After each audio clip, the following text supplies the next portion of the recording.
Good afternoon, everyone, or whatever it is, where or whenever you may be watching this video. Today I am going to talk quickly about something I did an article about recently, which was how to edit or customize the WinX menu in Windows 10. So to start, what is the WinX menu? What indeed is the WinX menu? I have here two freshly built Windows 10 1703 Creators Update machines that we have here, and to show you what the WinX menu is, I shall log on to them. I'm going to log on to both of them. Don't know why, probably because I'm going to do a comparison of roaming between the two. So yeah, just first of all, what is the WinX menu? The WinX menu was introduced in Windows 8.1. You may know it as the kind of right-click start menu, which is this. It gets its name because obviously you can use Windows X to activate it as well. And it's kind of like a bit of a power usery kind of menu, gives you a quick and easy shortcut to various system functions, as you can say, like PowerShell, computer management, disk management, file explorer, run, things like that. So, the reason I started thinking about it when I reached Windows 10 1703 version is, prior to 1703, this here that now says settings was actually a shortcut to the control panel, which I found rather useful. Now the settings app, kind of jury's still out on this, I suppose. But in general, I find it a bit harder to use than control panel. And if you dig deep enough within the settings app, especially in some of the advanced settings, you will kind of find yourself actually sort of sent back to the control panel. Now I think Microsoft are in the process of basically migrating away from the control panel towards the old settings app, but I think the control panel will be around for a long time for those of you who choose to use it. And in context of this, let's not forget that the program manager, which was the old shell in Windows 3.1 and onwards, was still around even when Explorer came along in Windows 95. It was around right up until, if I remember correctly, Windows XP Service Pack 3, which was about 8 years later. So it is possible that the control panel might be around for quite a long time. Now, obviously, a lot of you are thinking, well, you know, you could just use run control and get straight into the control panel like that. Or if you're really clever, you could almost kind of know the names of the various control panel applets that you need to get to, such as that one for network connections or this one for advanced system properties. But I just thought, in the kind of almost the spirit of the way Windows has been, remember in Windows XP in 2000 when we had, you could use classic shell, the classic start menu interface rather, and the newer Windows XP one, Windows almost has a tradition of allowing you sort of bits of backward compatibility. So why should we not be able to edit the WinX menu and get access to the control panel? So before we dig it under the hood, I'm quickly going to take a checkpoint, which is the Hyper-V version of a snapshot of these two Windows 10 machines, just in case we break anything inside that WinX menu when we're messing with it. So just wait for those two checkpoints to complete. So what we're going to try and do is see if we can change that shortcut to settings back to the old control panel. I mean, how hard can it be? Which is normally famous last words in anything technological, as many of you are probably only too aware. So checkpoints just about finished now. First one done, second one done. Okie dokie, let's get back. So just a bit of digging under. I mean, these are identical images, these two. So right. So this bunch of stuff, these three sections that you have on the WinX menu are controlled by some file system entries. So if we go to local update, Microsoft Windows WinX, we find in here we have three folders, and group 1 contains just a shortcut that's to show the desktop, which obviously refers to this bottom part here.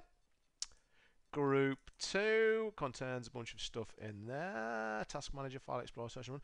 Interestingly, the shortcut to the Settings app is still called Control Panel, but appears in there as Settings. But that is what it launches. If you double click in on it from here, you will see it launches the Settings app. And obviously, Group 3 contains all of this stuff in here. Interestingly, it still has Command Prompt in there, but it doesn't show anymore, which is when I first started thinking there was a bit more under the hood than was sort of simply, you know, messing with the file system. But anyway, say we were to go into group 2 and simply delete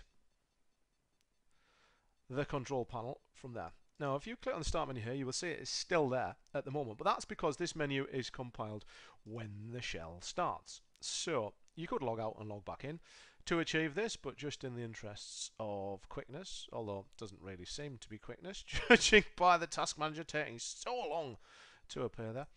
If we just kill the Explorer process within this session and then restart it again in the time-honored tradition, that will now be kind of sort of populated, and we should say that settings is no longer there, which is cool. So can we just manipulate that file system? Well, let's give it a try, shall we? So back into the WinX folder, into group 2. This time we will create a shortcut to the control panel. It's quite simple to create. We just call it control. Give it a name of control panel. That's now appeared in there. So if we kill Explorer again and then restart it, will it populate group 2 with our control panel shortcut? The short answer is no, it won't. So then I thought in my infinite wisdom that the next thing I could try would be, well, if I can't add anything in there, maybe I can edit one of the pre-existing shortcuts. So if I look in group 3, my apologies. Now the device manager shortcut, which we have on here, obviously just launches device manager. Don't know why they didn't just point it to dev.mgmt.msc, but what it's actually doing is it's pointing to control.exe just with some switches on the end. So I wondered if we were just to delete that, basically now leaving that pointing to control.exe. Now if you try and run that now, run device manager, you'll see it launches the control panel.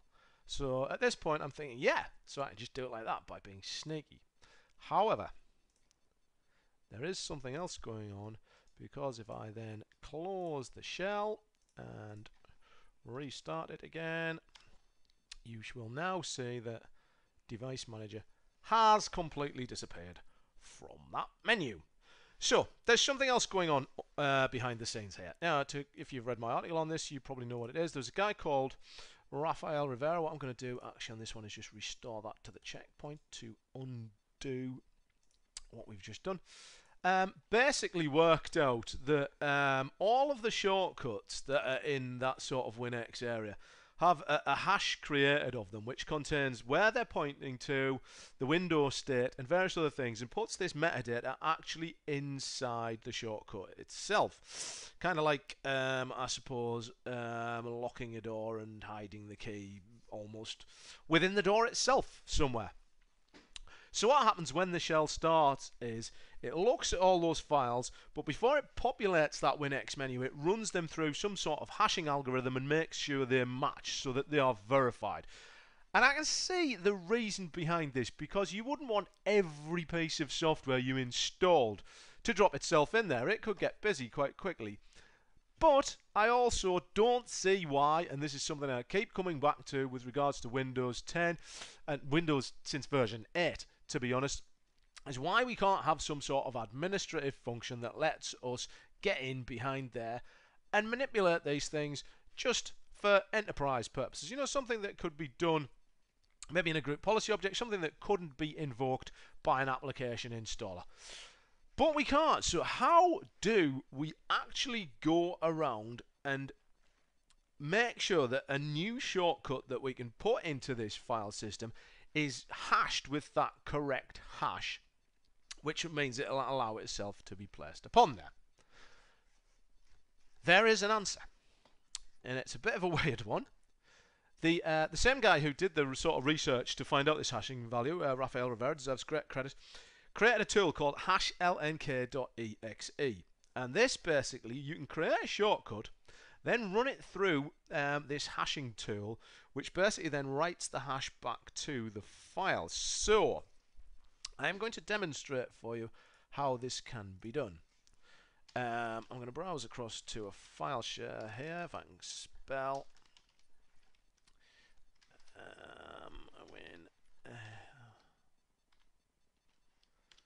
So I've browsed across to a file store here, and I have in there my hashlink.exe tool. Now, I'm going to create in this file share a shortcut, as I did before, to the control panel. But that shortcut, as we know, can't be populated onto that menu because it doesn't have the right hash. Yeah. So if I open a command prompt. Now, another bit of weirdness is you can't use this hash link tool on Windows 10 or Server 2012 R2, in my experience. But it does run on my Windows 8.1 kind of host machine that I have here. Now, I have spoken to people who've said it runs okay for their Windows 10 machines. So I think it's just something that needs installing or some feature that needs activating on Windows 10 and 2012 R2. But once you've done this once, you only need one kind of Windows 8 or whatever compatible machine to run it. The shortcuts can be manipulated from anywhere. So what I shall do is I shall just type in that full path to my hashlink.exe file. And the only parameter you need is to tell it where the shortcut is that you want it to write on. So if I just open my quotes up there and point it to the exact same path, because obviously, as you can see over here, that's where our shortcut is sitting.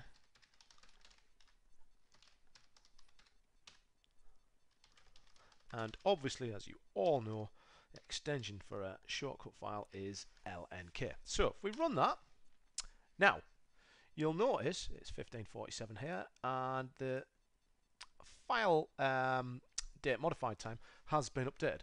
So that control panel shortcut has now been hashed and written to. So. Now, when a new user logs onto a machine, basically it is that WinX menu is populated from the default user profile, as you would normally expect. So I've got to Microsoft and Windows and WinX, and it was group 2 because it was in the middle. So there's the one that we had, control panel. Let's delete that one out of there, and obviously it's an admin level thing because it's in the default user profile. Now if we go across to that file share,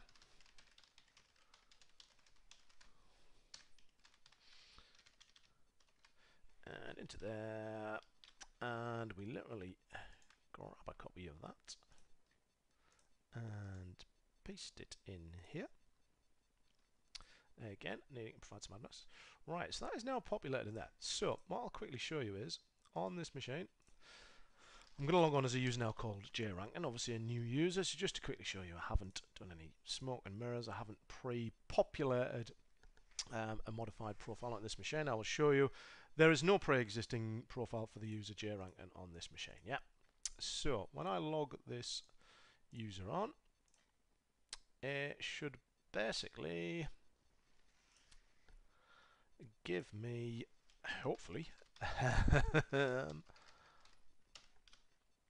copy of Control Panel back on my WinX menu in the middle there, instead of the Settings app, which would be really cool. And you should be able to tell that a new profile is being set up here because it's going to take ages to log on, as it does.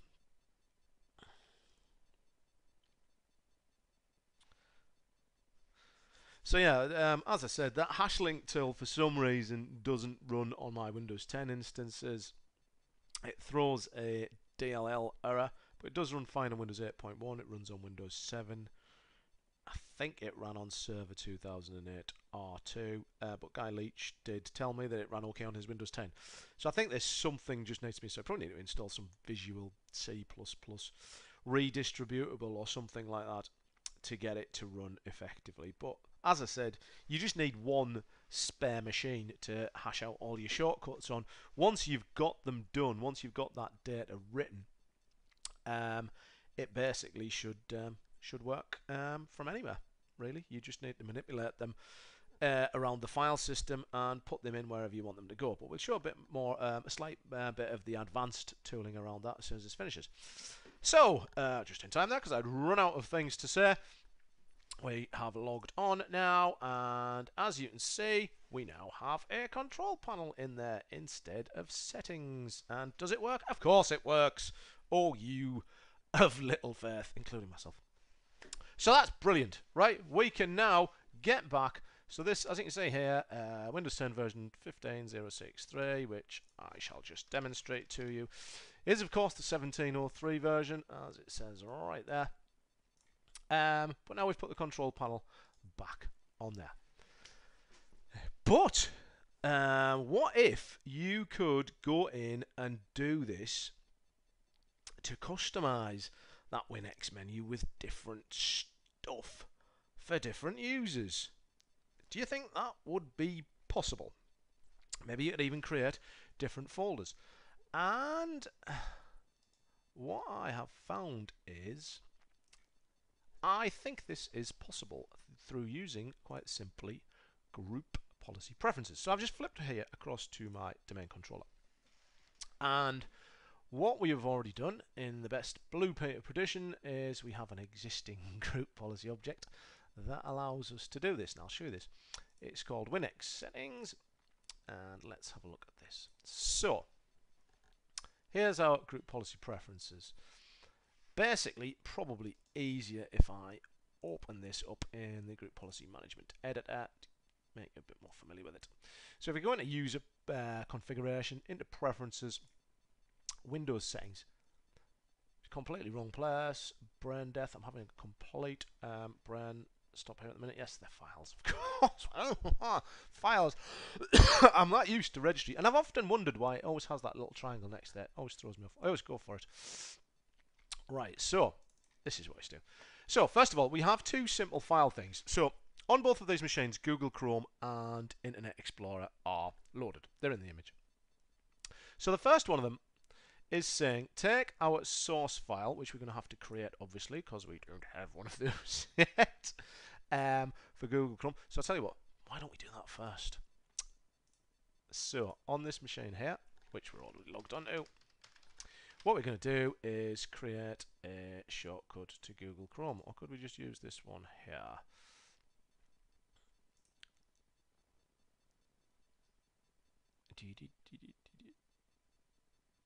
Now let's create a new one.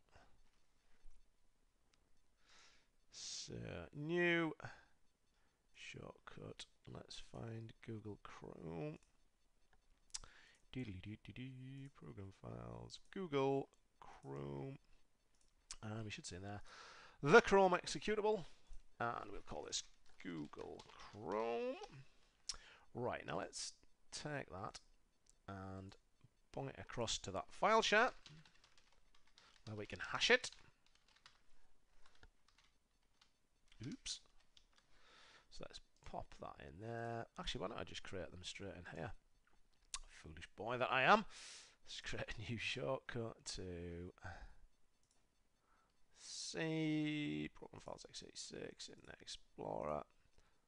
Unrelated, no, I managed to uninstall Internet Explorer from Windows 10 Creators Update the other day. You can do it through the optional features, which I was amazed by. Sign of the times, Internet Explorer being decoupled from the operating system. It's been such a part of a song. Anyway, completely digressing. So right, those are in there now, yeah? So let's get our hash linky thing back up and we can just quickly use this. Change that to say Google Chrome. Hash generated and applied. Change this one to say Internet Explorer. Hash generated and applied. So if we get back over here and have a look in that file share, which is actually on the C drive of this machine, so should say the date on Google Chrome and Internet Explorer has changed to time now, which is 5 to 4 English time. So now that these files actually exist, these group policy preferences are now valid. So what it's going to do is it's going to take the Google Chrome shortcut file and it's going to drop it as the user logs in, which is when group policy preferences apply. Going to put it into the WinX folder in the user profile. It's going to put it in a group 4 folder though to see if we can create new folders within there. And also it's item level targeted, so the Google Chrome one will only be applied if the item level targeting matches user JRR/J ranking. And for the other one, for Internet Explorer, This one obviously takes the Internet Explorer shortcut, bungs it in the same place, group 4, but this one is only targeted if the username is jrankin2. Yeah? So, now that that's applied, let's take this. Tell you what we'll do as well. We'll copy across the control panel as well on this other machine into the default profile. Obviously, you could do this with group policy preferences as well, but I'm just going to do it quickly this way to make sure. And it went into group 2 and replaced the one at the top that says control panel. Let's get rid of that one. Okie dokie. So, first of all, let us log on the user onto this machine. jrankin onto this one. So, username jrankin, password not telling you.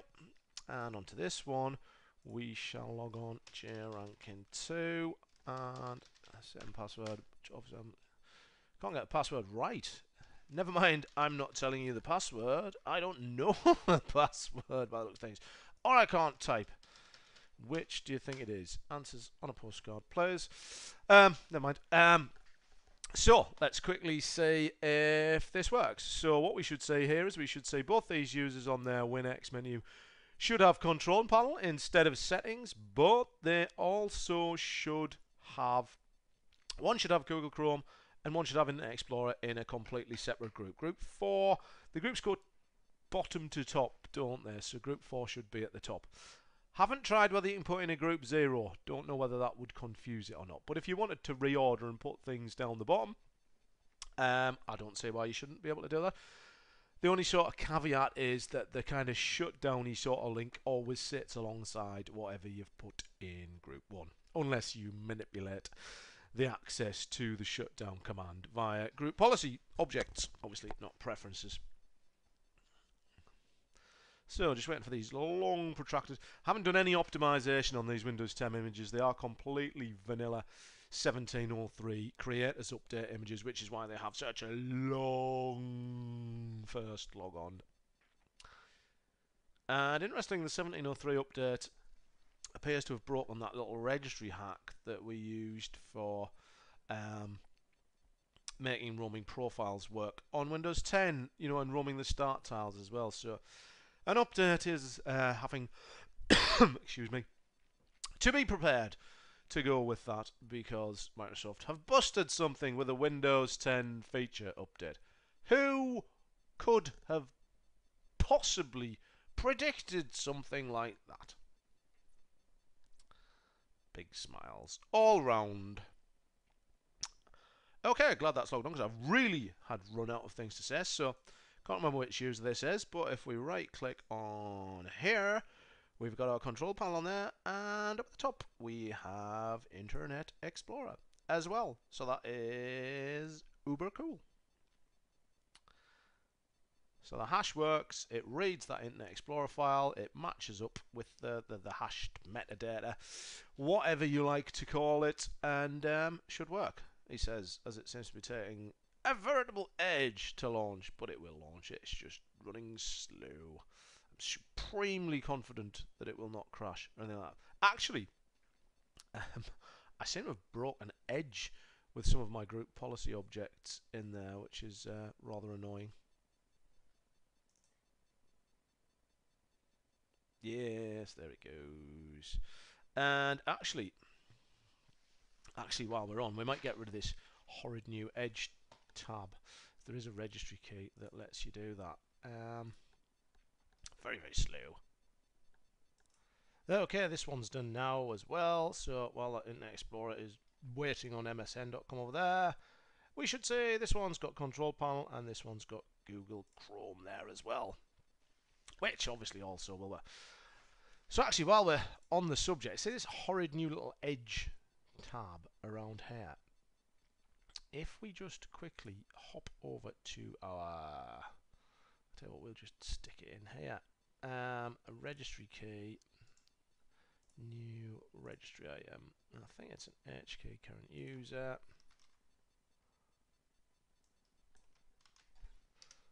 So it's HQ current user software, Microsoft Internet Explorer main. Value is called hide new edge button. It's a D word value of 1 that you want in order to kill it.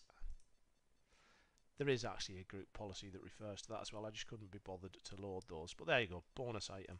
You want to get rid of that horrible new edge button in Explorer. That's how you would set it up. So while that's out there, wow, look, MSN's finally loaded. In all, how long did that take to launch?